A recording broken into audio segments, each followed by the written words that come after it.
Dakta Radio, bijak dan cerdas. Rekan Dakta, seperti yang sudah diinformasikan sebelumnya bahwa kami akan membahas terkait dengan larangan mudik. Apakah melanggar hak asasi manusia? Untuk membahasnya kami sudah bersama aktivis kemanusiaan Natalius Pigai. Dakta Radio, bijak dan cerdas. Selamat malam Pak Natalius Pigai. Selamat malam, apa kabar? Alhamdulillah baik. Pak Pigai, apa kabar?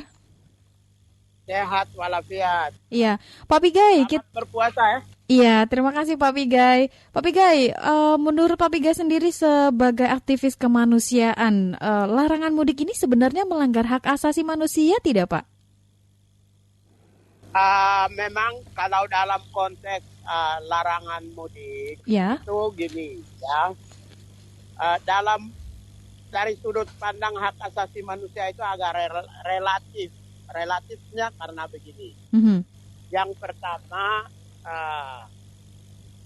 larangan mudik itu kan terkait dengan adanya pandemi coronavirus. Jadi karena adanya pandemi coronavirus, supaya tidak terjadi transmisi dari satu orang ke yang lain, kemudian supaya tidak terjadi penyebaran terkait dengan kebijakan social distancing atau physical distancing, maka larangan mudik untuk mengantisipasi itu bisa dimaklumi. Bisa dimaklumi ya? Bisa dimaklumi. Tapi begini, ya.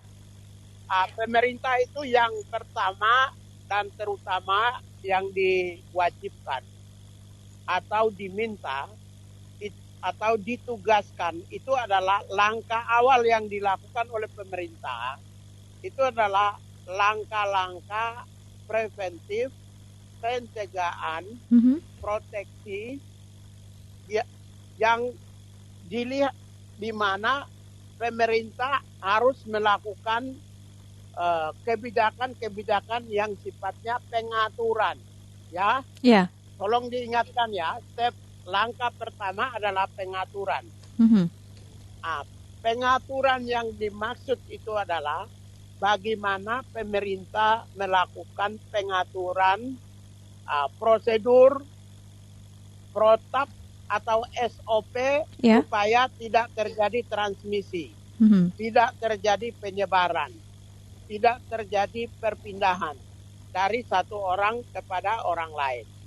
Karena itu protokol. Pemerintah membuat aturan-aturan atau regulasi yang terkait dengan protokol itu jauh lebih penting daripada larangan mudik.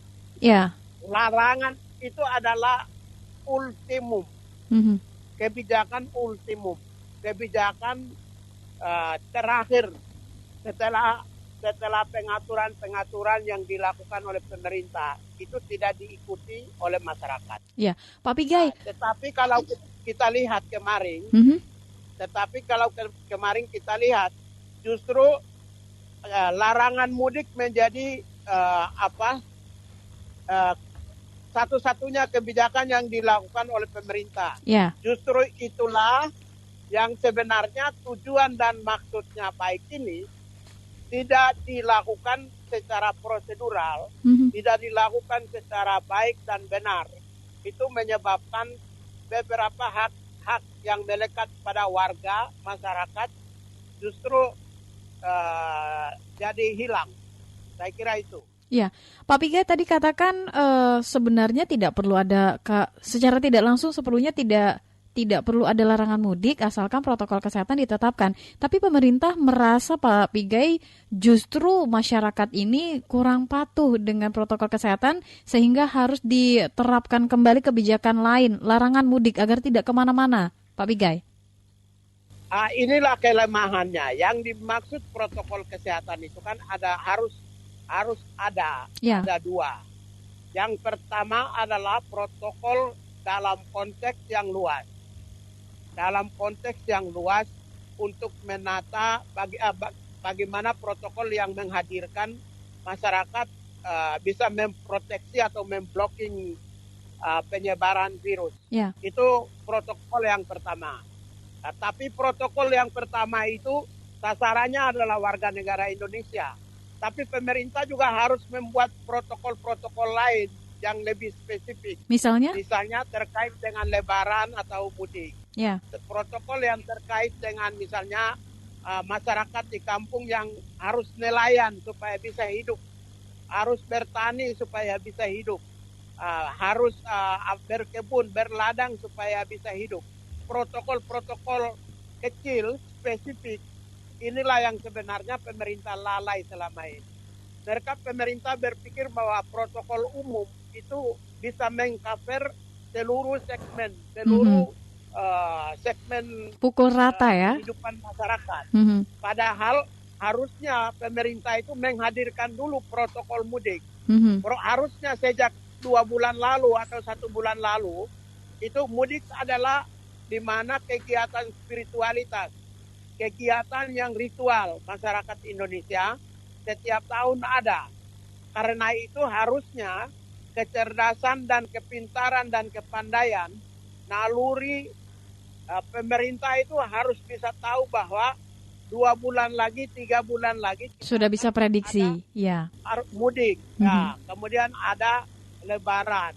Karena itu harusnya sejak dulu itu sudah diprediksi.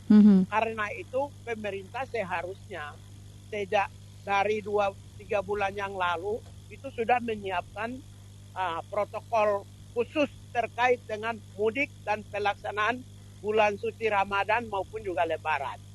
Itu kelemahan pemerintah. Jadi pemerintah berpikir bahwa protokol umum, cukup. Protokol universal, saya pakai universal, tidak pakai spesifik ya.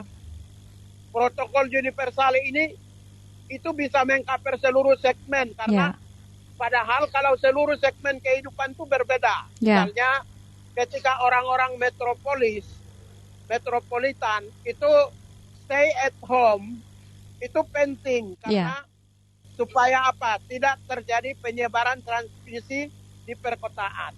Tetapi bagi orang kampung, orang desa, stay at home itu membahayakan bagi mereka.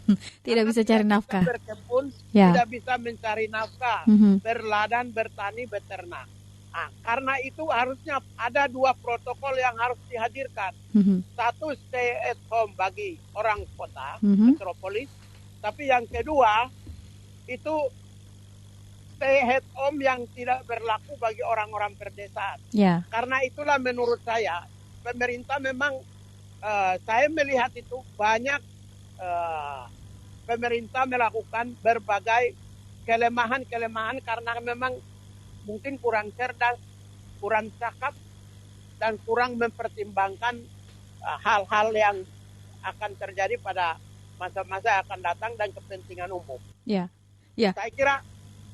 Saya kira itu karena itulah maka kalau ketika dibilang larangan mudik melanggar HAM, sebenarnya peraturan yang membatasi hak asasi manusia, terutama kalau itu berorientasi pada kepentingan umum, bonum comune, kebaikan bersama, itu sebenarnya tidak melanggar HAM. Tapi melanggar HAM itu menjadi kebijakan itu menjadi terlanggarnya hak-hak individu warga negara ketika tidak dilakukan secara baik dan benar. Ya, Pak Piga beranggapan bahwa pemerintah kurang siap, kurang memprediksi bahwa setiap tahun pasti mudik. Seharusnya kebijakan itu ada di awal, sudah disiapkan. Apalagi tengah pandemi COVID-19 ini kita ketahui sejak Desember lalu. Jadi kalau misalkan Pak Pigai ada masyarakat yang melanggar kebijakan larangan mudik ini, apakah itu termasuk juga tidak mematuhi peraturan ataukah mereka merasa ini adalah hak asasi saya manusia? Bisakah dituntut atau diperjuangkan, Pak Pigai?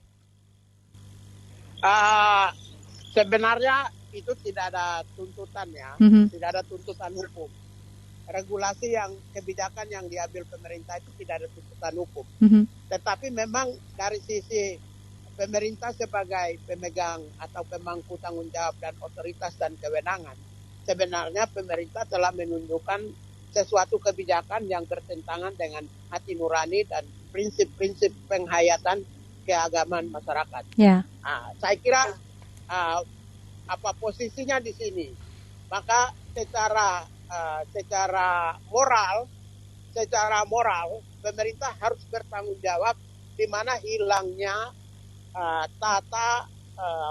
suatu dinamika sosial masyarakat yang dikaitkan dengan suatu ritus keagamaan yang terjadi seperti Lebaran di mana Indonesia adalah mayoritas umat Muslim. Yeah. Karena itu menurut saya memang prediksi-prediksi terkait dengan bagaimana tata kelola pada masa yang akan datang terkait peristiwa sebagaimana yang tadi saya sampaikan itu menjadi penting.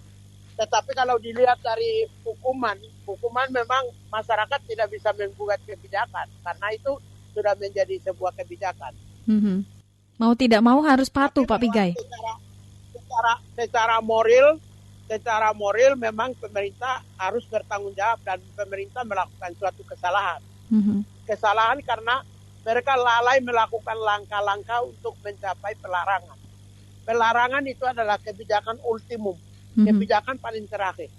Tapi harusnya kesempatan ketika istana itu berdebat antar pejabat di dalam kabinet, pada saat itu kesempatan itu bisa dikeluarkan protap khusus mengenai penanganan mudik dan lebaran dan bisa diuji coba seminggu. Sesudah itu kalau protap tersebut bisa berjalan dengan baik, maka bisa dipakai protap itu. Yeah. Ternyata masyarakat tidak mengikuti atau menaati, maka bisa mengeluarkan kebijakan larangan mudik. Mm-hmm. Gitu. Jadi antara larangan mudik sebelum larangan mudik itu harusnya ada protokol khusus yang dikeluarkan dan harus diuji coba gitu. Mm-hmm. Tapi kan selama ini tidak pernah ada. Yang ada adalah antar pejabat di Istana Negara mengeluarkan pernyataan, pemerintah mengeluarkan pernyataan dan pandangan yang membingungkan masyarakat. Berbeda-beda Pak Pigai ya. Istana gaduh terkait dengan soal mudik dan lebaran. Ya, Pak Pigai, kita ketahui dari tanggal 24 April dan tanggal 7 Mei dikabarkan baru akan ada sanksi yang sekiranya tidak melanggar hak asasi manusia untuk larangan mudik ini. Seperti apa, Pak Pigai? Yang mana sanksi terkait apa? Larangan mudik. Ini kan diterapkan baru 1 minggu, tanggal 24 sampai dengan tanggal 7 Mei atau tanggal 6 Mei. Tanggal 7 Mei dikabarkan baru diberikan sanksi jika tetap ada yang melanggar mudik. Menurut Pak Pigai sendiri, jika harus ada sanksi yang seperti apa yang cocok? Ya, Pak Pigai, sebelum dijawab, Pak Pigai, ada rekan dakta yang bergabung, boleh kita terima? Ya, boleh. Assalamualaikum, dakta. Waalaikumsalam. Dengan Pak? Dari Pak Pamung, Bekasi. Ya, mohon maaf sekali terputus. Pak Pigai, silakan dilanjutkan. Sanksi apa yang setidaknya tidak melanggar hak asasi manusia, Pak Pigai? Ya, kalau jadi begini, kalau larangan itu artinya larangan berarti pemerintah memblok seluruh jalur jalur penerbangan, jalur angkutan darat maupun juga kereta api. Dan pemerintah juga memblokir titik-titik keluar mulai dari pusat urbanisasi ke daerah-daerah perdesaan. Jadi gini, karena itulah maka ketika masyarakat itu ditemukan di daerah perdesaan lalu dikembalikan atau diberi punishment, menurut saya itu sudah salah.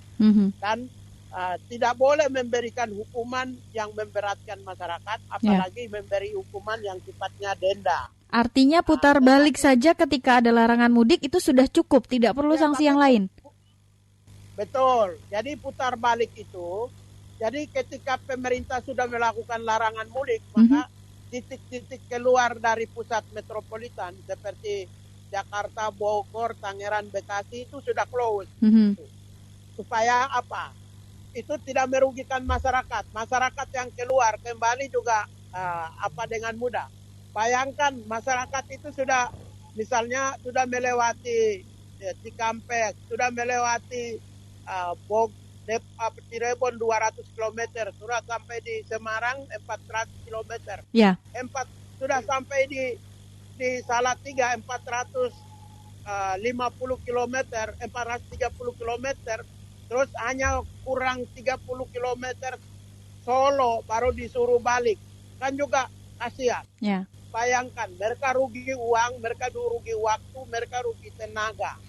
Nah, karena itulah maka harusnya ketika mengatakan larangan itu harus ada pembatasan arus mudik keluar masuk kelompok urban ini. Baik. Harus pintu-pintu urbanisasi seperti di Jakarta, Bogor, Tangerang, dan Bekasi di titik terluar. Baik. Saya kira itu yang harusnya. Tetapi memang kalau kita lihat memang pemerintah sekarang ini tidak terkonsentrasi betul, tidak melakukan secara sadar, secara baik dan benar mengatur masyarakat supaya masyarakat juga tidak dirugikan di dalam situasi di mana mereka berada di dalam tekanan ekonomi, tekanan corona, virus corona, tekanan pangan, dan juga berbagai tekanan sosial lainnya. Baik. Saya kira itu. Pak Natalius Pigai, terima kasih waktunya bersama Dakta. Selamat melanjutkan aktivitas kembali. Selamat malam. Malam. Dakta Radio, bijak dan cerdas. Aktivis kemanusiaan Natalius Pigai.